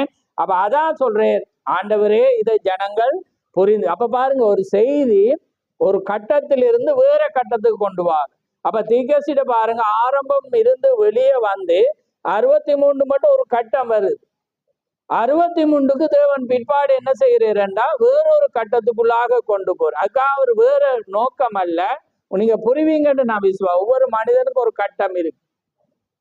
அதே மாதிரி ஒரு வளர்ச்சி என்ன செய்யும், வளர வளர அந்த டைம் வரக்குள்ள தேவன் சேஞ்ச் ஆகுது. அப்ப பாருங்க, அதுக்காக அது சரியில்லைன்றதும் இல்லை, பிழைன்றதும் இல்லை. அது அந்த நாளுக்குரிய வல்லமை. ஆமென். அந்த காலத்துக்குரிய. ஆனா அதுல இருந்து தேவன் 63க்கு வந்தோடனே கர்த்தரே பிரண்ணாமுக்குள்ள, அதான் 7ஆம் தூதனுடைய செய்தி, பலமுள்ள தூதனுடைய செய்தி. 63க்கு பிற்பாடு பலமுள்ள தூதன் வரக்குள்ள தீர்க்கதரிசி அதிகமானது அறிகிறேன். அதுக்கு பிற்பாடு வர்ற ஒவ்வொரு செய்தியும் பாத்தீங்கன்னா ஆழமான ஒன்று. ஆமென். அது ஒவ்வொன்றும் ஆழமான காரியம். ரைட். இப்ப பாருங்க, ஒரு பாருங்க 243வது பந்தி, தேவன் எப்பொழுதும் குணாதிசயங்களே கணக்கில் கொள்கிறார். என்னத்தை கணக்கில் கொள்கிறாரா? குணாதிசயம். அங்கத்தினவர்களை அல்ல. ஆனால் இன்றைக்கோ நாம் எதிர்மாறாக செய்கிறோம். இன்றைக்கு நாம என்ன செய்யறோம்? எதிர்மாறாக. அப்ப பாருங்க, நாங்க வேறொன்றுக்காக ஓடிக்கொண்டிருக்கோம். ரைட். ஆனால் இன்றைக்கும் நாம் ஆனால் குணாதிசயத்துக்கு பதிலா அங்கத்தினவர்களே, நல்ல ஆடைகளை உடையவர்களே, நன்றாக காணிக்கை கொடுப்பவர்களே நாம் கணக்கில் கொள்கிறோம். நாங்க என்ன செய்யறோம்? ஆக்கள் வரணும் காரியம். ஆனா தேவன் குணாதிசயம். ஆமே. குணாதிசயம் என்றா நாங்க இப்ப வாசிக்க போறோம். பாருங்க, ஒரு குணாதிசயத்தை குணசாலியை கண்டுபிடிக்கும் வரை எலிசேர் அரும்பாடுபட்டான். அப்ப பாருங்க, அவன் அந்த சிஸ்டத்தை மாத்த நீங்க மாறணும் அவரோட குணாதிசயத்தை கண்டுபிடிக்க அவன் என்ன செய்தானா? அரும்பாடு. அது சரி, யாரை அவன் தெரிந்தெடுப்பான்? ஆகவே அவன் தேவனை உறுதியாக நம்பியிருந்தான். எதற்கு குணாதிசயம்? ஈசாக்குக்கு குணாதிசயம் குணசாலி மனவாட்டி. அது சபைக்கு நிழலாயிருக்கிறது. உங்களுக்கு அது தெரியும் அல்லவா? அது ஆபிரகாமின் இயற்கையான மாமிச வித்தாக இருந்தது. இது ஆபிரகாமின் ராஜரீக வித்தாயிருக்கிறது. ஆமே, நானும் நீங்களும் ராஜரீக வித்தாயிருக்கிறோம். பாருங்க. ரைட். நல்லது. அந்த செய்தியாளன் எலிசேர் ஒரு மனவாட்டியை, ஒரு குணசாலியை தேடி கண்டுபிடிக்க முயற்சித்து கொண்டிருப்பான் என்றால், அந்த மனிதன் கடைசி நாளுக்குரிய ஒரு செய்தியாளனாக வந்து கிறிஸ்துவின் ஒரு மனவாட்டியை கண்டுகெடுக்க முயற்சித்து கொண்டிருப்பான் அல்லவா? யார சொல்றேர்? அவரை தான் சொல்றேர். ஆனா அவர் எப்படி சொல்றேர் பாருங்க, அந்த மனிதன், ரைட்டா, அந்த மனிதன் கடைசி நாளுக்குரிய ஒரு செய்தியாளனாக வந்து கிறிஸ்துவிற்காக ஒரு மனவாட்டியை கண்டெடுக்க முயற்சித்து கொண்டிருப்பான் அல்லவா? அப்ப யாரு இவர்? இவர் யாருக்காக பெண்ணெடுக்க குணசாலியை கண்டுபிடிக்க அரும்பாடுபட்டு இருக்கிறார்? இயேசு கிறிஸ்து. அப்ப இவரை பேசாம யார பேசுற? இவர் தான் உங்களை என்ன செய்யற? யாருக்கு அனுப்ப? கிறிஸ்துக்கு அனுப்ப, தேவனுடைய ராஜ்யத்துக்கு அனுப்ப அவர் தான் அரும்பாடுபட்டு இருக்கிறார். அவர காரியம் தான் என்ன செய்ய போகுது? உங்களை மாத்த முடியும். புரியுதா உங்களுக்கு? அப்ப பாருங்க. ரைட். கண்டெடுக்க முயற்சித்து கொண்டிருப்பாரானால் ஒரு ஸ்தாபன அங்கத்தினருக்காக அவன் பார்த்து கொண்டிருக்க மாட்டான். ஸ்தாபன அங்கத்தினவர்களுக்காக பார்த்து கொண்டிருக்க மாட்டான். அவனுக்கு வார்த்தையை விசுவாசிச்சு செய்யறவங்க. ஸ்தாபனம் என்ற என்ன ஒரு கோட்பாடுல இருக்கிறவங்க, மனித ஞானத்துல இருக்கிறவங்க. ஆனா பரிசுத்தாவி வார்த்தைண்டா அது விசுவாசி, அது மனித ஞானம் இருக்கு. அதை என்ன செய்யும்? வார்த்தையாகவே என்ன செய்யும்? விசுவாசிக்கும். இந்த செய்தியாளனை விசுவாசிச்சு அவர் சொல்ற அவ்வளோத்தையும் அதை என்ன செய்யும்? அப்படியே விசுவாசிக்கும். இப்ப நாங்க வாசிக்க போறோம் பாரு. அப்ப சாபனம் என்பது அவங்க ஒரு தனி கோட்பாடுல, அவங்களுக்கு ஒரு கோட்பாடுல இருப்பாங்க. அப்ப அவங்க அதை என்ன செய்ய மாட்டாங்க? விசுவாசிக்க மாட்டாங்க. இந்த செய்தியாளனை அவங்கள டோன்ட் கேர், அவங்கள என்ன செய்ய கணக்கு எடுக்க மாட்டேன். ஏன்னா அவங்க அதுக்கண்டு நியமிக்கல. ரைட். பாருங்க. ரைட். இப்ப கவனிக்க பாருங்க. ஒரு சாபன அங்கத்திற்கு அவன் பார்த்து கொண்டிருக்க மாட்டான். மனமகிழ்வுடன் சம்மதம் தெரிவிக்கின்ற ஒரு குணசாலியை தான் அவன் தேடிக்கொண்டிருப்பான். மன மகிழ்வுடன். ஆமேன். அந்த மகிழ்வுடனே ஆமேன் என்று சொல்லி அந்த காரியத்தை விசுவாசிக்கிறவங்களை தான் அவன் என்ன செய்வானாம்? தேர்ந்தெடுப்பான். கவனியுங்கள், முதலாவதாக நல்ல குணாதிசயம் பிறகு ஈசாக்கு சந்திக்கத்தக்கதாக அவளை ஆயத்தப்படுத்துவது. முதலாவது குணாதிசயம், அதுக்கு பிற்பாடு ஆயத்தப்படுத்துதல். பிறகு ஈசாக்கு சந்திக்க அவளை ஆயத்தப்படுத்துவது. குணாதிசயம் வராம நீங்க ஈசாக்கை நீங்க என்ன செய்யலாது? ஆண்டவராய் இயேசு கிறிஸ்துவை நீங்க என்ன செய்யல? சந்திக்கலாது. அப்ப தீர்க்கதரிசியோட மெசேஜ் தான் உங்களை குணாதிசயத்துக்கு கண்டுபட்ட பிற்பாடுதான் நீங்க இயேசு கிறிஸ்துட்ட கடந்து போக முடியும். ஆமே, ரைட். தன்னுடைய செய்தியில் நிலைத்து பாருங்க, கவனிங்க. முதலாவது நல்ல குணாதிசயம். பிறகு ஈசாக்கை சந்திக்கத்தக்கதாக அவளை ஆயத்தப்படுத்துவது. அவன் அந்த குணாதிசயத்தை கண்டு எடுத்தவுடன் ஈசாக்கை குறித்து தன்னுடைய செய்தியில் நிலைத்து நிற்கத்தக்கதாக அவளை பக்குவப்படுத்துவான். யார செய்தியில நிலை நிற்கத்தக்கதாக சொல்லுங்க? ஈசாக்கு எலிசேருடைய செய்தியில ரெபேக்கால் நிலை நிற்கத்தக்காக அவன் என்ன செய்வானாம்?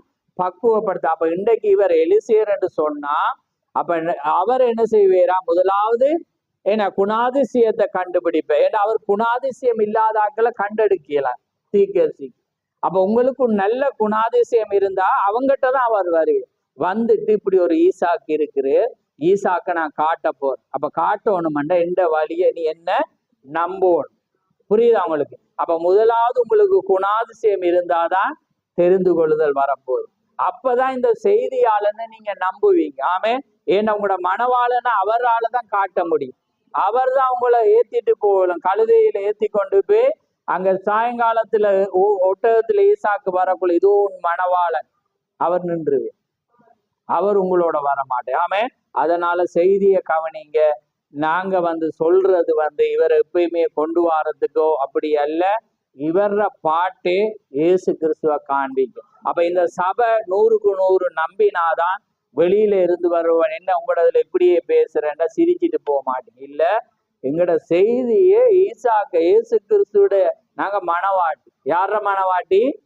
இயேசு கிறிஸ்துடைய மனவாட்டி. அவருடைய செய்தி தான் எங்களுக்கு அவரை காண்பிச்சு. ஆமே. அவர செய்தி தான் இயேசுக்கு என்ன பிடிக்கும் என்பதை கண்டு கொடுத்தது. ஆமே. அதுதான் நாங்க அவரை சொல்றோம். அவர கவுண்டிங் இல்லாம நாங்க நடக்க இயலாது. ஆமே. அதுதான் நாங்க அவரை பேசுற காரியம். ரைட். கவனிங்க. நடக்க முடிக்க போறோம். நிறைய இருக்கு, முடிக்கிறேன். ரைட். இப்ப கவனிங்க பாருங்க. அப்ப பாருங்க ஆயத்தப்படுத்து. அவன் அந்த குணாதிசயத்தை கண்டு எடுத்தவுடன் ஈசாக்கை குறித்து தன்னுடைய செய்தியில் நிலைத்து நிற்கத்தக்கதாக அவளை பக்குவப்படுத்துவான். எப்ப நீங்க செய்தியை படிக்க துவங்குவீங்க? இது தெரிஞ்சாதான் இயேசு கிறிஸ்துவ தெரியும். அப்ப உங்களுக்கு பக்குவம் வர. இந்த செய்தி தான் என்ன செய்ய இந்த செய்ய இந்த புத்தகத்தை சொல்லையில எல்லாம் செய்தியை நீங்க படிக்க வலிக்கிறீங்க, ஆடியோவை கேட்க வலிக்கிறீங்க. அந்த சத்தத்தை நீங்க என்ன செய்வீங்க? கேட்க. வீடுகள்ல சத்தம் என்ன செய்யும்? தொனிச்சு கொண்டிருக்கு. ஏன்னா அந்த பிரணாமுக்குள்ள யார சத்தம் வருது? தேவனுடைய சத்தம். அப்ப உங்களோட கேட்க என்ன செய்யும்னா ஆயத்தப்படுத்தும். ஆமே. நீங்க பரவாயில்ல, நீங்க தூர போனாலும் நீங்க என்ன செய்யுங்க? போயிட்டே இருக்கட்டும். கடைசி ஒரு வரக்குள்ள உண்டாவது விளங்கும் தான். அப்ப அது வீட்டுல கேட்க பிசாசுக்கு இருக்கலாம். என்ன? அப்ப தேவண்ட செய்தி உங்களுக்குள்ள ஊடுருவும். அப்ப இங்க ஒருவர் கத்தக்குள்ள ஆமேன்ன்றீங்க. இங்க கேட்டது வந்துச்சு. ஆமே. அங்க காட்டி சந்தேகம் பெறும். என்ன? சந்தேகங்காரி. ஆனா அங்க கேட்டா இங்க ஆமேன்ன்றீங்க. பைபிளை படிச்சா உங்களுக்கு எல்லாமே கணக்கு. ஏன்னா பைபிள்ல இல்லாத அவர் பேசல, அதை இல்லாம நான் பேசல, பைபிள் இல்லாம எதுவுமே இல்லை. ஆமே. அதுதான் எங்களுடைய ஆரம்ப புள்ளி. அதான் தீர்க்கதரிசிய வடிவா சொல்ல. இந்த வேதாகமமானது என்னை குறித்து வெளிப்படுத்தப்பட்ட புத்தகம் இல்லைன்னு அவர் சொல்ல. எப்படி சொல்றேன்? இயேசு கிறிஸ்துவை பற்றிய வெளிப்படுத்தல் புத்தகம். அவர் என்னொன்று சொல்லுங்க டக்கண்டு. நான் முடிக்க போறேன். நீங்க ஆதி ஆமத்துல பைபிளை வாசிக்கக்குள்ள அங்க இயேசு கிறிஸ்துவ நீங்க புரியலாட்டி திரும்ப திரும்ப படிங்க. சொல்றா இல்லையா? அப்ப ஒவ்வொரு வார்த்தையிலும் யார் இருக்கிறது? இயேசு கிறிஸ்து தான் இருக்கு. ஆமேன். அப்ப பாருங்க, அதை நீங்க புரியாட்டி நீங்க திரும்ப திரும்ப படிங்க. அங்க இயேசு தான் இருக்கிறார். ஆமேன். சொல்றா இல்லையா? அப்ப பாருங்க, பைபிளே இயேசு கிறிஸ்து. அப்ப உங்களுக்கு எந்த அசைவும் வரக்கூடாது. அப்படியே விசுவாசிக்க. எங்கட சபை, எங்கட போதகர் இதை தான் நம்புறேன். அவரை பற்றி தான், இயேசு கிறிஸ்துவை பற்றி தான் அவர் போதிக்கிறேன். அது நிச்சயம் உங்களுக்குள்ள வரும். நாங்க எந்த நபரோட நாங்க நின்றாலும் அவர் களவாத ஒரு பால் என்பதை நீங்க நினைக்கணும். அப்பதான் உங்களுக்கு ஒரு உறுதியான நம்பிக்கை வரும். ஆமே. எங்களுடைய செய்தியே இயேசு கிறிஸ்துவை பற்றிய வெளிப்பாடு. நாங்க நம்புற அனுப்பின செய்தியாளனும் அவருடைய விசுவாசமும் நம்முடைய செய்தி தீர்க்கதரிசியை உங்களை ஆயத்தப்படுத்துறதுதான். ஆமென். இயேசு கிறிஸ்துவின் இடத்துல உங்களை ஆயத்தப்படுத்துதான் அவரோட செய்தி. அதுக்காக தான் தேவன் அவருக்கு ஒரு ஸ்தானத்தை கொடுத்தார். ரைட், நான் ஒரு பாயிண்ட மட்டும் வாசிச்சு முடிக்கிறேன் பாருங்க. அப்ப பாருங்க, சாரி, அப்ப பாருங்க, ரைட், கடைசி நாட்களுக்குரிய சாயங்கால வெளிச்சத்துக்குரிய அந்த செய்தியாளன் அவன்தான். அப்ப இவர் நான் தான் சாயங்காலம் சொல்லல, ஆனா அவர் சொல்ற அப்படி காட்டுறவன் தான் அந்த சாயங்காலத்தைய. சரி, முதலாவதாக அந்த சபையை தேடி கவனிங்க. அவன் என்ன செய்வானா, அப்படி பிரசங்கிக்க அனுமதிக்கிற தன்னுடைய செய்திய கேட்கிற பேசுற சபையை அவன் தேடி கண்டுபிடிப்பான்.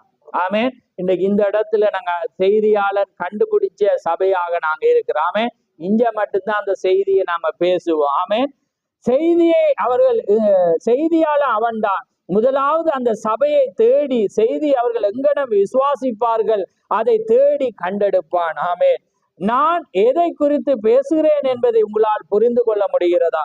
ஆமென். பார், உங்களை உள்ளே வர அனுமதிக்கின்ற உங்களுக்கு முன்பாக வாசற்கதவை மூடாது இருக்கிற அந்த சபையை எங்கிருக்கிறது என்று அவன் தேடி கண்டுபிடிப்பான். ஆமென்.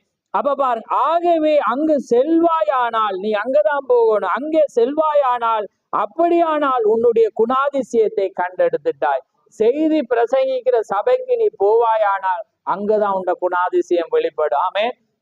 செய்தி பிரசங்கிக்காம அறகுறையாக இவரை விசுவாசிச்சுட்டு இயேசுவை மட்டும் பிரசங்கிக்கிற சபைக்கு போனீங்கண்டா ஒன்றுமே கண்டுபிடிக்கும். அதுக்காக நான் தவறா சொல்ல இல்லையா. செய்தி இயேசுக்குள்ள ஆக்கள் நினைப்பாங்க அவரை மட்டும், அது இல்லை.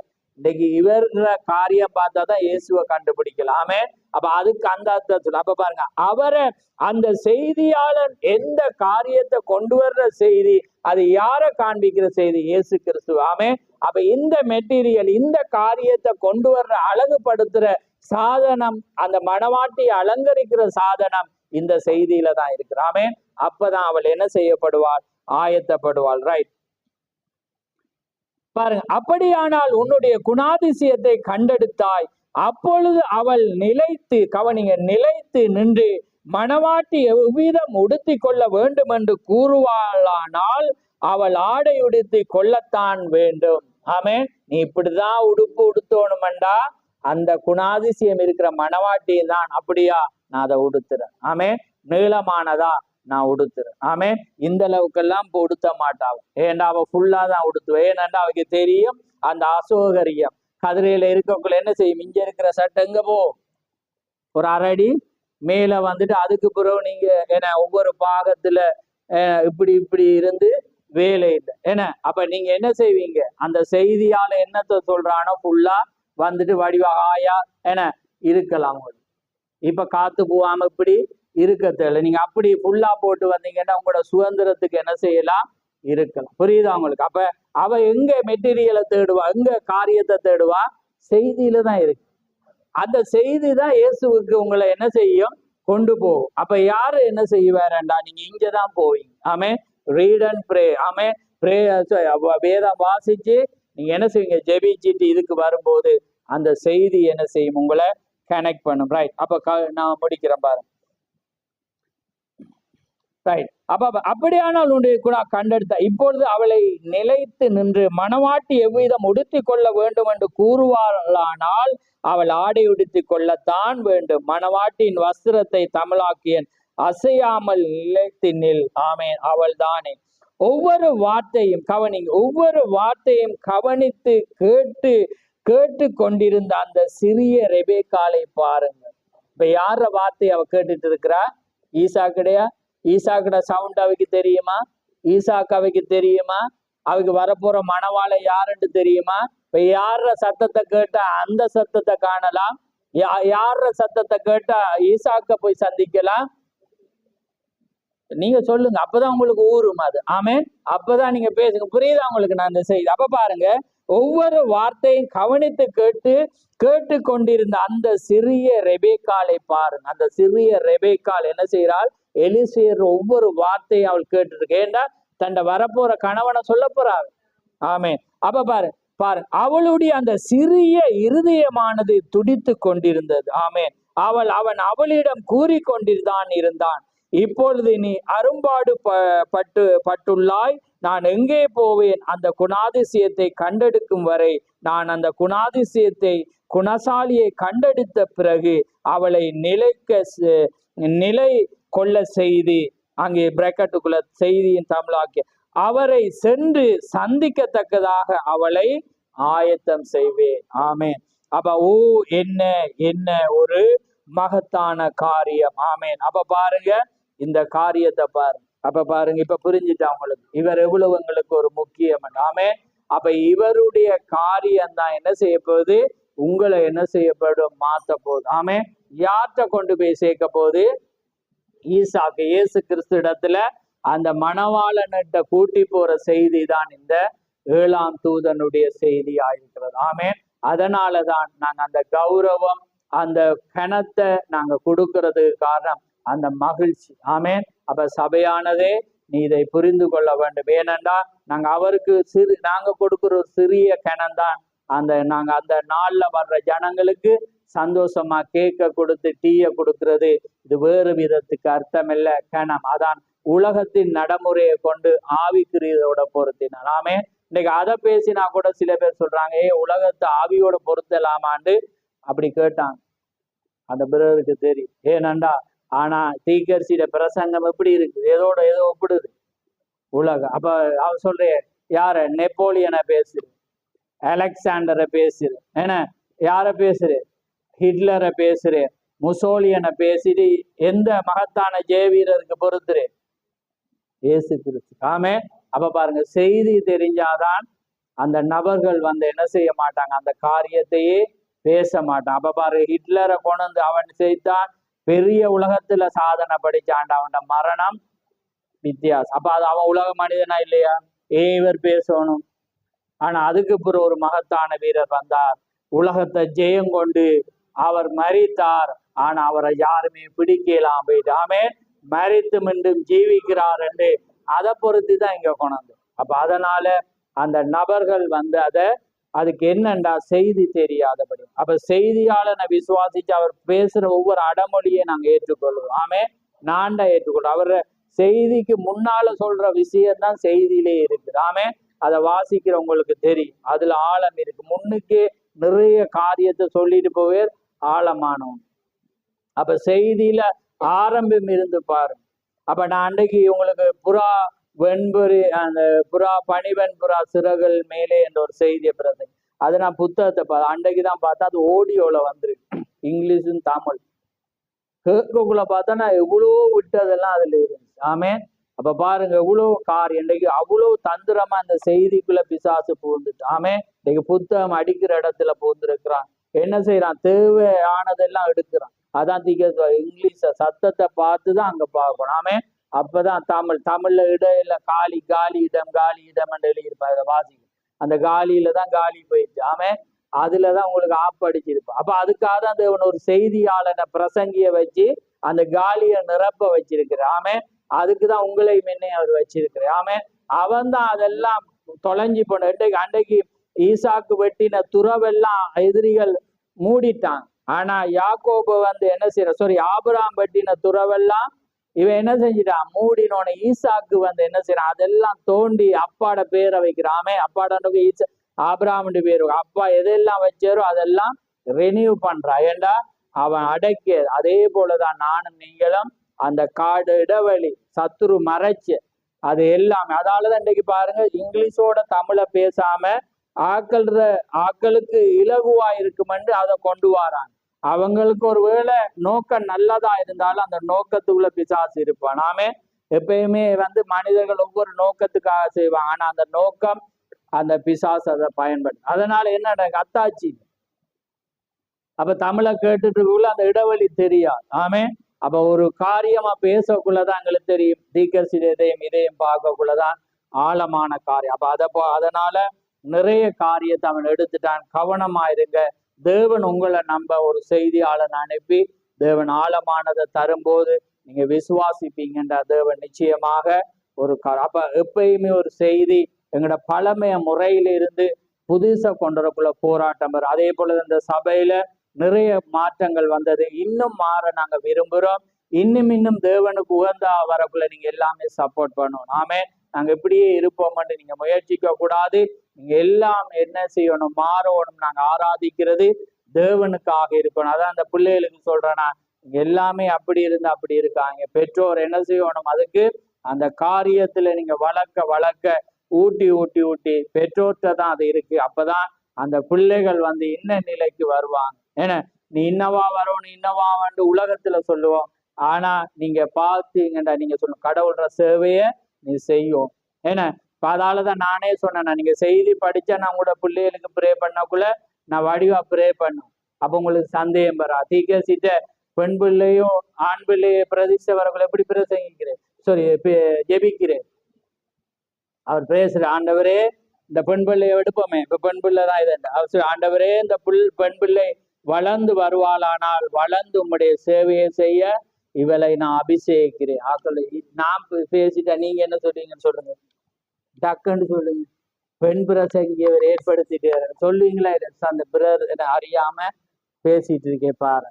செய்தி தெரியறவனுக்கு தெரியும். ஏன்னா அவ என்ன சேவை செய்யும், கணவனுக்கு செய்யறது கடவுள்ற சேவை. அவர் கணவனுக்காக மனைவியை படைச்சு அதை செய்வா. சபையில சமையல் என இந்த காரியம் என எல்லா வேலையும் செய்வான். அதெல்லாம் கடவுள்ற ஊழியம். ஆனா அபிஷேகலையும் சொல்ற, ஆண்டவரே இவன் வளர்ந்து வரும்போது உம்முடைய ஊழியக்காரனாக நிக்க என்று அபிஷேகிக்கிறேன் சொல்றேரா இல்லையா? இப்ப நான் சொன்னா என்ன செய்வேன்? அப்ப அம்மா அப்பா எல்லாம் மாட்டே இவனை நான் இன்ஜினியரா படிக்க